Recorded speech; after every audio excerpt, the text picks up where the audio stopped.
Salut les artistes, dans cette courte vidéo je vous propose un tuto facile pour dessiner des toiles d'araignée. C'est parti.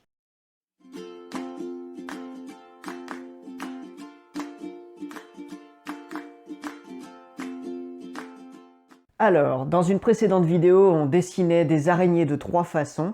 Là, on va juste leur tisser une toile et ça va aller beaucoup plus vite. Profitez que c'est une vidéo pour mettre pause ou revenir en arrière pour vraiment aller à votre rythme. Dessiner les toiles d'araignée, c'est très intéressant en dessin ou en bande dessinée parce que ça peut marquer du temps qui s'est écoulé, beaucoup de temps. Si je dessine par exemple une chaise inoccupée avec une toile d'araignée dessus, on peut vraiment comprendre facilement que la chaise elle est inoccupée depuis longtemps. Pareil pour un squelette dans un placard ou même sur un personnage qui attend avec son coude comme ça sur une table depuis longtemps, tellement longtemps qu'il y a une toile d'araignée entre sa main et son épaule. Nous allons d'abord faire un crayonné, puis un ancrage. Mon ancrage à moi sera encore accéléré pour que vous ayez vite le rendu final auquel vous référez. Vous êtes prêts?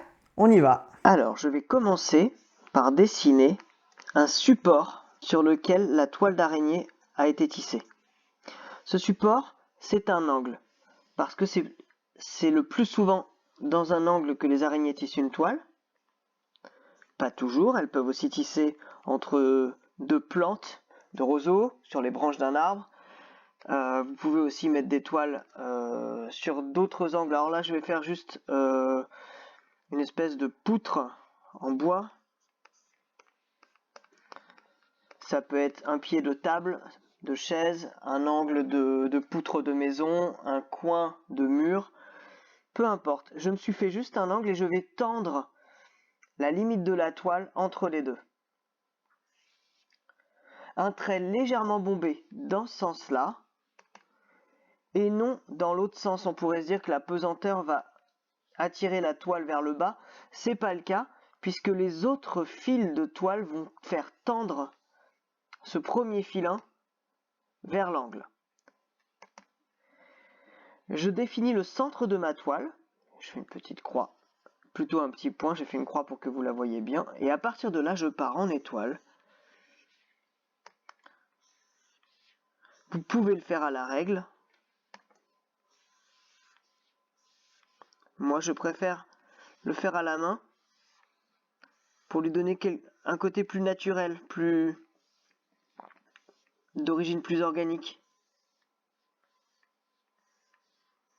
Vous voyez, mes traits sont pas très droits. Une fois que j'ai fait ça, je vais tourner autour du centre de ma toile en incurvant chaque trait vers le centre.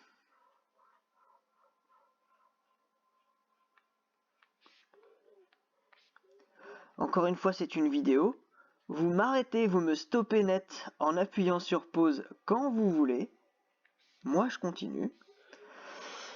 À mesure que je m'éloigne du centre, je peux écarter de plus en plus les traits qui font le tour comme ça.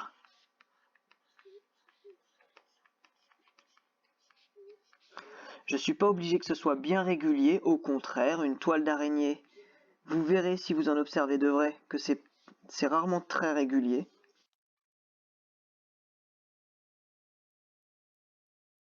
Et voilà, ma toile elle est prête, vous voyez c'est quelque chose de très simple à faire. Je passe à l'ancrage.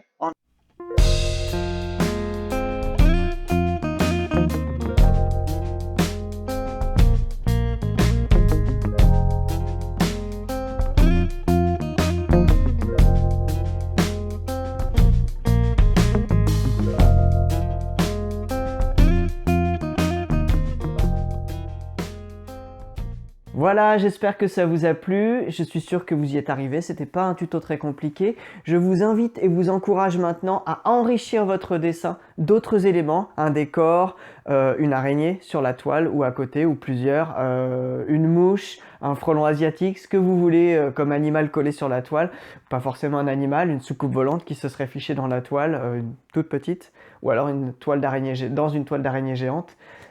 Profitez-en pour vous amuser. Pensez aussi à mettre une bulle de texte, je l'ai fait, je vous propose de le faire aussi. C'est un bon moyen de trouver un truc rigolo à faire avec son dessin. Vous pouvez m'envoyer vos dessins à atelier.lamisab@gmail.com, je me ferai un plaisir de regarder ça. Et maintenant je vous remercie et je vous dis à très vite pour une nouvelle vidéo.